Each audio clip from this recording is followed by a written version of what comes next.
여러 계시를 받은 것이 지극히 크므로 너무 자만하지 않게 하시려고 내 육체의 가시 곧 사탄의 사자를 주셨으니 이는 나를 쳐서 너무 자만하지 않게 하려 하심이라.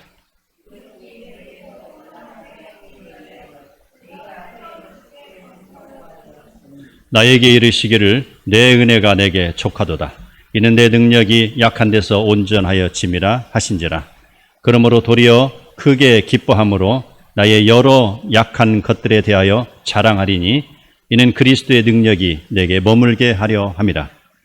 그러므로 내가 그리스도를 위하여 약한 것들과 능욕과 궁핍과 박해와 권고를 기뻐하노니 이는 내가 약한 그때의 강함이라. 아멘. 예배자리에 오신 성도님들 환영합니다. 우리 송지연 성도님 정말 귀하게 참석했어요. 그 일터 때문에 많이 힘들었는데 고생하셨죠? 예, 환영합니다. 우리 이스라엘 가면 사해바다가 있잖아요. 아주 세계적으로 유명한 곳이잖아요.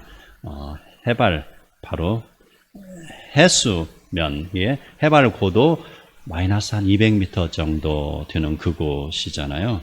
그 사해바다의 좌측해를 타고 쭉 올라가다 보면은요, 한 거의 북쪽에 거의 다다랐을 때 좌측에 바위산이 있어요.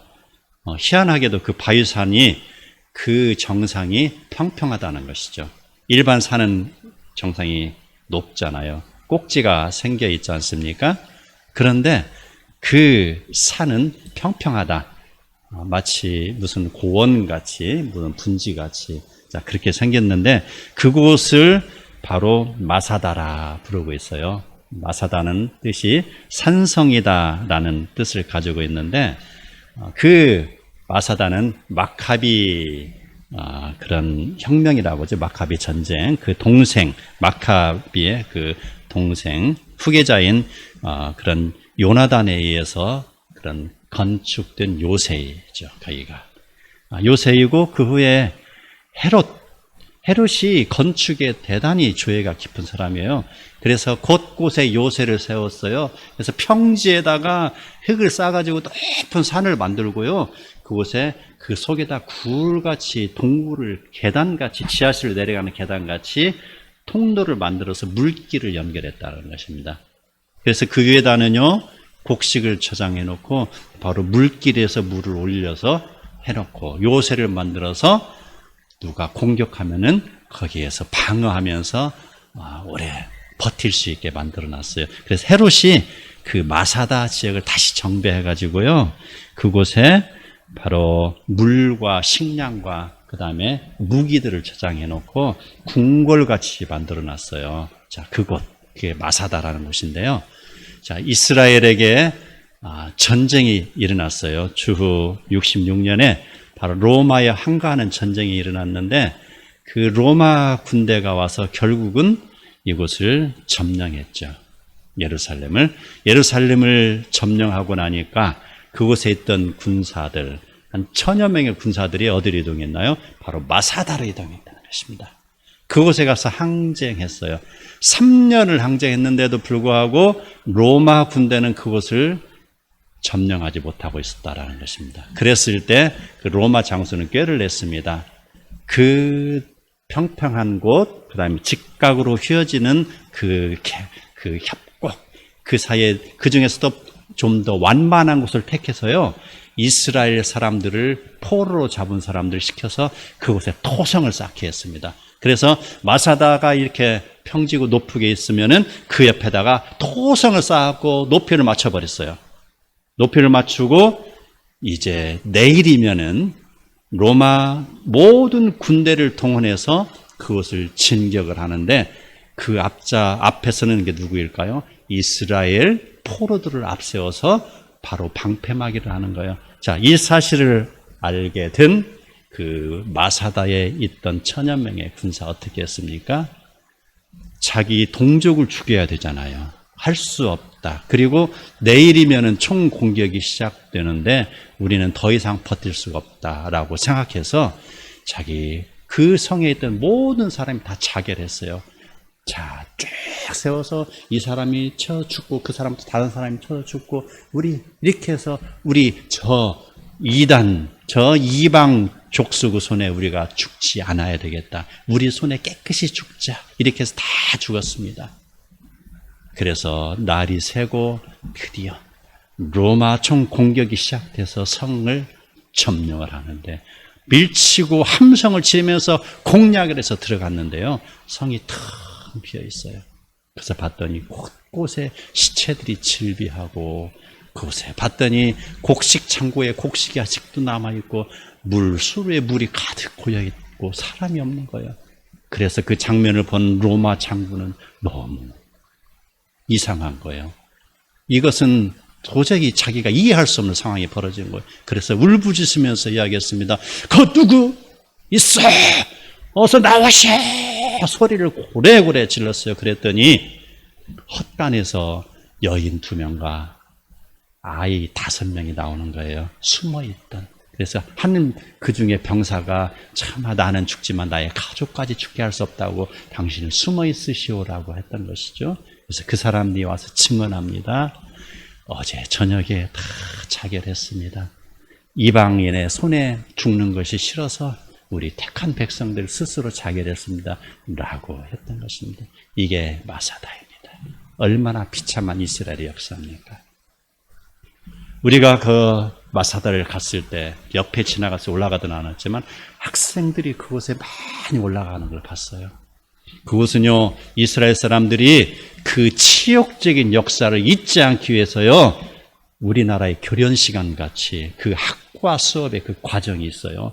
그래서 군사교육도 있고요, 마사다 방문하는 그런 버스가 있는 것입니다. 그곳에 가서 우리 조상들이 당한 치욕을 그들이 두 눈으로 똑똑히 보는 것이고, 군대에서도 마찬가지입니다.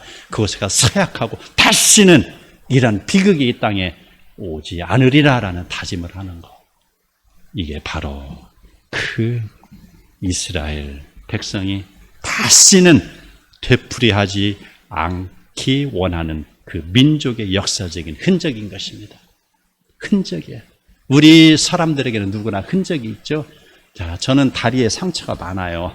제가 공사를 많이 해가지고 또 피부가 약해가지고 뭐 부딪히면 막 상처가 많아요. 그래서 저는 부끄럽지 않아요. 내가 열심히 일하다가 난 상처이기 때문에.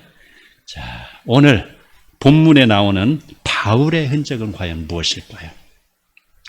그는 젊은 날에 자기 자신을 자랑했습니다. 나는 유대교의 정통 교육을 받은 사람이다. 나는 높은 교육 가말라의 문화성에서 교육을 받은 사람이다. 나는 바리새인이다. 나는 베냐민 족속이다. 그런 자부심을 가지고 바로 유대교의 그러한 교리와 맞지 않다고 생각하는 기독교인들을 죽이는 데 앞장선 사람이죠. 왜? 한쪽에서는 살인자이지만 한쪽에서는 그 자신의 종교의 신봉하는 사람이잖아요. 극과 극을 달리는 것이죠. 그가 참으로 사람들을, 예수 믿는 사람들을 핍박하고 기고만장해서 그 사람들을 잡기 위해서 대제사장에게 영장을 발부받아서 지금 달려가고 있습니다. 다메섹으로 달려가고 있습니다. 그 사람을 체포하기 위해서 달려갔습니다. 그랬을 때 그 가는 길에 예수님을 만났잖아요. 예수님이 강한 빛으로 바로 사울이라는 청년에게 쏘였을 때 그가 눈이 멀었잖아요. 누구십니까? 나는 네가 핍박하는 예수다 라고. 자, 그 후에 그가 3일 동안 먹지도 마시지도 보지도 못하고 있을 때 예수님은 그에게 아나니아라는 사람을 찾아가라. 그가 너를 낫게 할 것이다 라고 말했던 것입니다. 그 바울, 이제 바울이 됐죠. 사울이 바울 됐죠. 그는 바로 예수님을 만난 후에 즉시 바로 갑자기 모든 것이 변해서 이렇게 간증으로 다니고 그런 것이 아니었어요. 예수님을 만난 후에 겸손하게 10수년을 다시 공부를 했어요. 다시 유대교에서 배웠던 것과 지금 예수님의 말씀과 차이점이 무엇인가, 참 진리는 무엇인가를 그가 공부를 하고 난 다음에 이제 복음을 전하러 다니는 사람이 됐던 것입니다. 그는 바로 자기의 그런 지식이 쭉 적응만 하기 때문에 다른 사람들에게 자랑할 것이 너무 많아요. 아주 사람들을 깔볼 수도 있는 입장입니다. 교만할 수도 있어요. 왜? 다른 사람들은 잘 모르는 데다 너무 많은 것을 알고 있고요. 또 로마의 시민이 있잖아요. 시민권도 있잖아요. 그런 사람인데 그는 바로 5절을 보면은 약한 것 외에는 자랑하지 않기로 마음을 먹었다라고 했습니다. 바울은 자신의 그런 혈통이나 지식이나 경험이나 또 14년 전에 그가 예수님을 만나고 그런 이후에 있었던 삼층천에 이끌려 가서 그곳에서 신비로운 그런 소리를 들은 것까지 경험했지만 자기는 자신 이렇게 자랑할 것이 많이 있습니다. 그러나 그는 약한 것 외에는 자랑하지 아니하고 묵묵히 사역에 열중한 것, 이것을 보게 됩니다.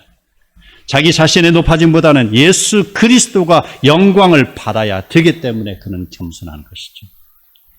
우리는 주위를 돌아보면은 때때로 주님의 일을 한다고 모인 모임들이 많습니다. 그런데 참으로 그 모임에 시작할 때는 경건하게 시작합니다. 기도로 시작합니다. 말씀으로 시작합니다. 그리고 선한 뜻을 두고 우리 가야 할 길을 제시하고 있습니다. 그러나 막상 시간이 지나고 그 모임이 무르익어 갔을 때는 그 높은 자리에 자기 자신이 들어서야 돼요. 자기 자신 이름이 올라가야 되는 것을 저는 많이 경험했어요. 저 그런 모임 참 많이 했어요. 지금도 많이 하고 있어요. 그런데 보면 이런 것이 비일비재합니다. 내 자신의 이름이 그 자리에 높은 자리에 올라가 있어야 돼요. 내가 만든 방법과 규칙이 이곳에 적용이 돼야 되는 것이에요. 그렇지 않으면 이 사람은 실족하는 것이죠. 그런데 바로 이러한 모습들은 바로 설익은 사람들에게서 나오는 것이더라고요. 자세히 보니까. 연글지 않은 곡식이 마치 연근 것처럼 보이려고 하는 거예요. 벼이삭이 익어갈수록 고개를 숙이잖아요. 우리 들판 가서 봤잖아요. 다 알잖아요. 익은 곡식 고개를 숙이는 거. 우리는 이런 모습 볼 때 우리 인생에서 바로 예수님이 주연이 되어야 된다는 것입니다. 나는 조연이라도 좋사오니 라는 자세로 살아가야 바로 하나님의 나라를 더욱더 아름답게 우리는 가꿀 수 있다라는 것입니다. 우리는 7절에서 보면은 여러 계시를 받은 것이 지극히 크므로 라는 말이 나오는데 일반인에 비하여 지극히 많은 계시를 받았다는 그런 말씀입니다. 그런데 이런 것들로 인해서 바울 자신은 교만해질 수 있기 때문에 그는 너무 자만하지 않게 하시려고, 이 말은 바로 하나님이 바울을 실족하지 않게 하시려고. 자만했기 때문에 스데반을 죽이는데 옆에 있었잖아요. 너무 교만하면 옆에 사람이 상하는 거예요. 그러고 바로 내 육체의 가시 곧 사탄의 사자를 주셨으니, 바울에게 육체의 가시를 줬다는 거예요. 마태복음 보면은 사탄의 그런 사자라는 것이 많이 나오는데 이것은 바로 간질병과도 연결되는 것을 볼 수 있어요. 바로 이러한 병들, 이걸 주셨으니 이것은 나를 쳐서 너무 자만하지 않게 하려 하십니다라고 했습니다. 바울에게 다가온 육체의 가시는 과연 무엇일까요? 그가 다메섹으로 가는 도상에서 강한 빛을 쐬고 눈병이 걸렸습니다. 너무 눈에 그런 병이 심해서 그는 고통을 많이 느끼고 있어요.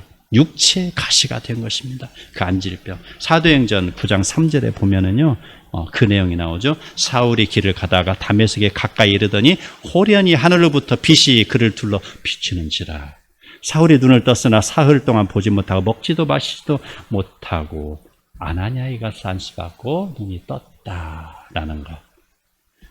또 있습니다. 안질병 말고도요, 그는 언어의 장애를 겪고 있었어요. 고린도후서 11장 6절에 보면은 바울은 말이 어눌했다라고 이야기하고 있습니다. 말을 좀 더듬었는지도 몰라요. 좀 스마트하게 말을 하면 좋은데 그는 지식은 굉장히 이 안에 가득 쌓여 있는데 표현을 잘 못해요. 표현을. 설득력도 없을지도 몰라요. 아마 그런 모습을 보고요, 많은 사람들은 아마도 저게 무슨 사도야라고 했을 수도 있습니다. 말 잘하는 그 이단의 앞잡이들, 거짓 사도들의 말을 듣고 그들은 따라갔을 수도 있어요.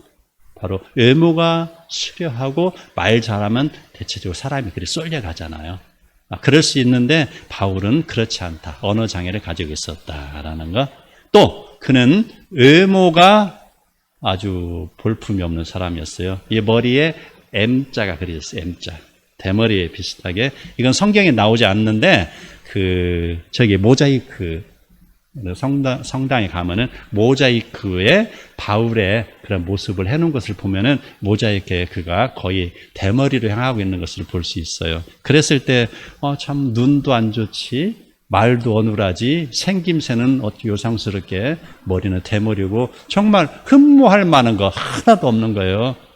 우리 예수님을 보는 것 같아요. 흠모할 만한 거 하나도 없는 그런 예수님 모습 보는 것처럼 정말 허점투성이에요. 바울에게는 참으로 이러한 그런 가시를 그는 가지고 있었다라는 거. 참으로 그랬을 때 바울은 자기 자신의 병을 낫기 위해서 3번이나 간구한 것이죠. 얼마나 힘들었으면 그는 특별 기도를 했겠습니까? 우리 특별 기도잖아요. 특별 새벽 기도 많이 그런 거 들어봤잖아요. 아니면 내가 40일 기도하겠다. 내가 집안에 이런 우환이 있는데, 아니면은 나의 자녀가 잘 되기 위해서 어떤 사람들 40일 기도하는 사람들 많이 있잖아요. 그러한 것처럼 청하고 지금 특별 기도를 무려 3차례나 시도했다라는 거. 그럴 때마다 하나님이 안 들어주시는 거예요. 2번 해도 안 들어줘요. 그래서 이번에는 하나님 꼭 들어주셔야 됩니다라고 3번째 했음에도 불구하고 하나님은 들어주시지 않았어요. 그는 아마 그랬을 거예요.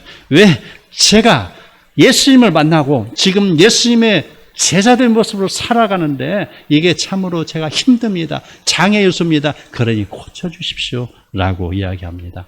아마도 이러한 모습은 우리의 삶 속에서 많이 드러날 수 있어요. 내가 예배도 잘 드리고요, 말씀도 있고 기도도 잘하고 전도도 잘하는데 왜 나의 가정에 이런 우환이 있습니까? 라고 기도할 수도 있잖아요. 자, 그러한 모습들을 통해서 하나님은 12장 9절에 말씀하십니다.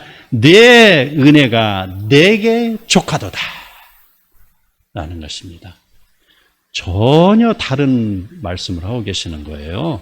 낫기를 구했는데 낫지 아니하고 너에게 병이 있는 것은 내 은혜가 네게 족하다라는 것입니다. 너에게 병이 있는 거 너무 원망하지 말아라. 그거 다 너를 위해서 남겨놓은 것이다. 그 말인 것이죠. 그러면서 매우 친절하게 거절하신 것입니다. 우리 함께 갈라디아서 4장 13절 함께 읽겠습니다. 시작. 내가 처음에 육체의 약함으로 말미암아 너희에게 복음을 전한 것을 너희가 아는 바라. 그렇지요.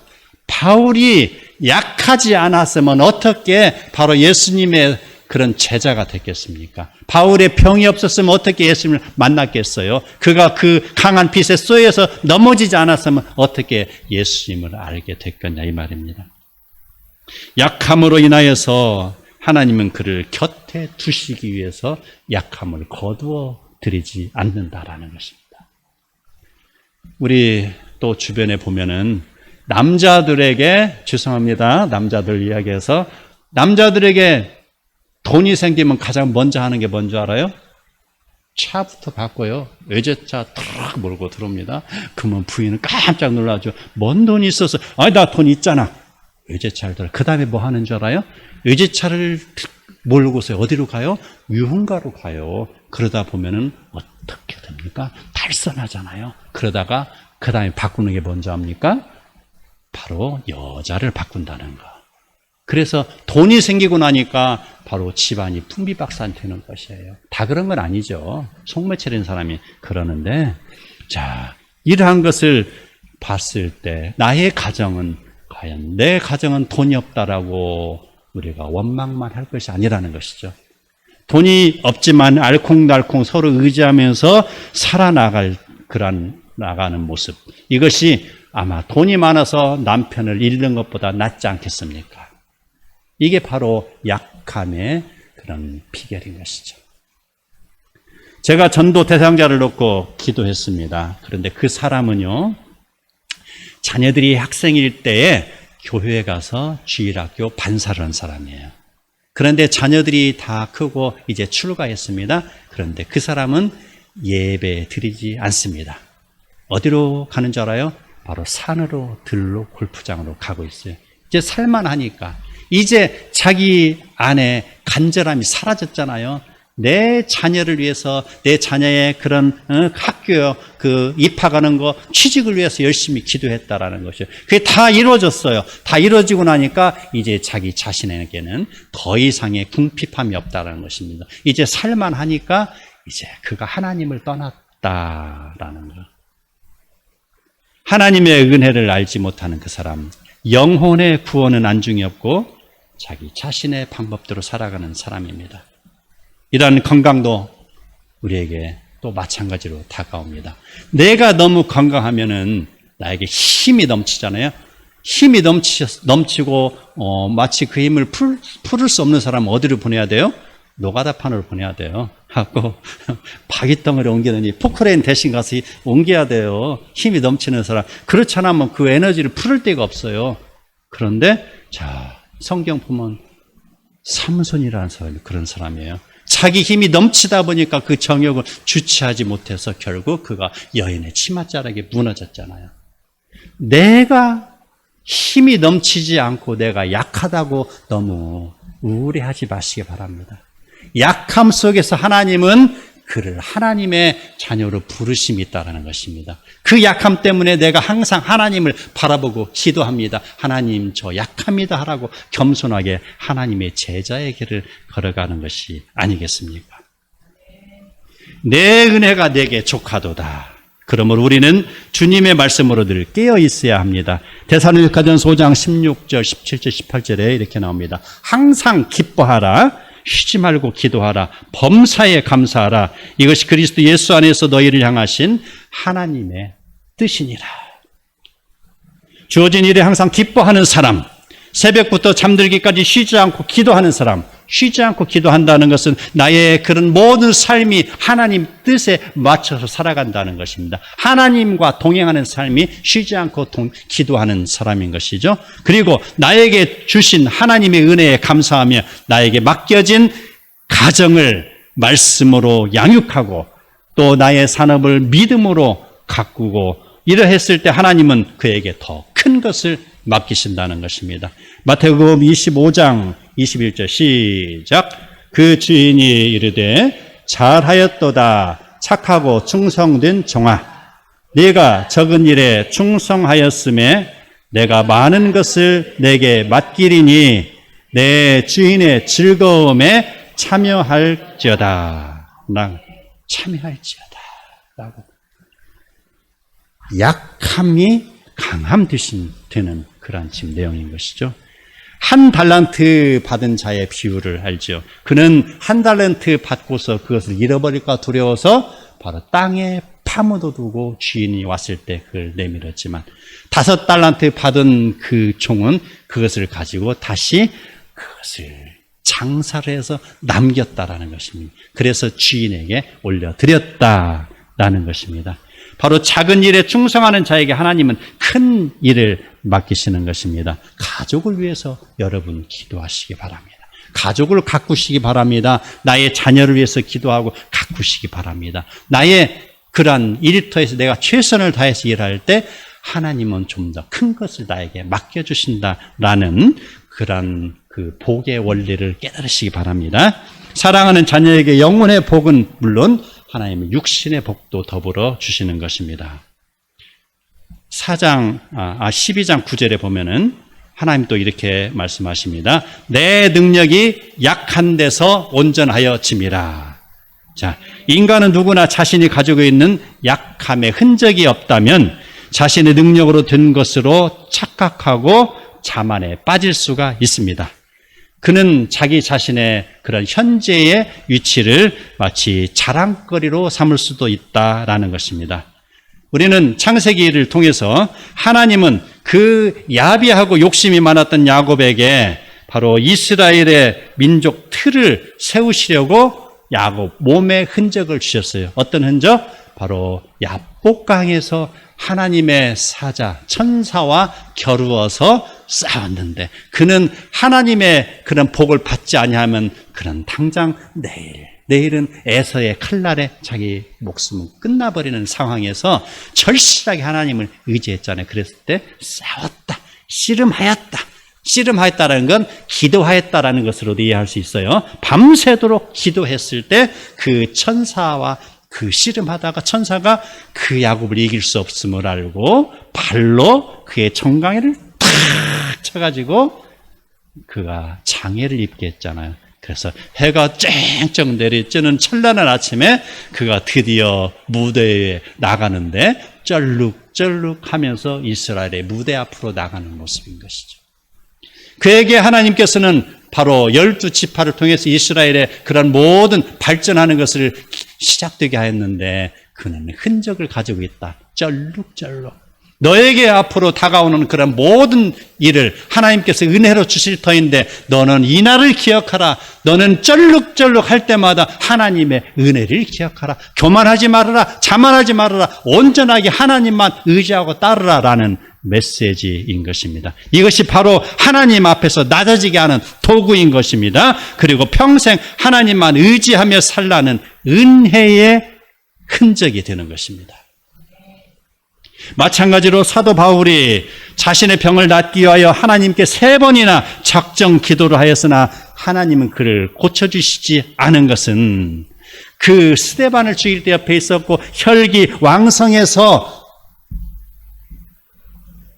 바로 주변 사람들을 힘들게 했던, 주변 사람들을 정죄했잖아요. 바로 그런 혈기왕성한 그런 바울, 그런 사람이 교만하지 않고 평생 하나님만 의지하도록 만들기 위해서 하나님은 바로 그의 몸에 은혜의 흔적을 주신 것이 되는 것입니다. 바로 그의 병은 하나님이 주신 은혜의 흔적이다라는 것입니다. 그러므로 성도 여러분, 내 몸에 가시는 무엇이 있을까요? 내 몸에 있는 흔적과 마음에 박혀 있는 그 상처는 과연 무엇이 있을까요? 그것 때문에 지금도 힘들어 하십니까? 몇십 년 전에 있던 그 사건에 인해서 지금도 가슴에서 그 화를 버리지 못하고 있습니까?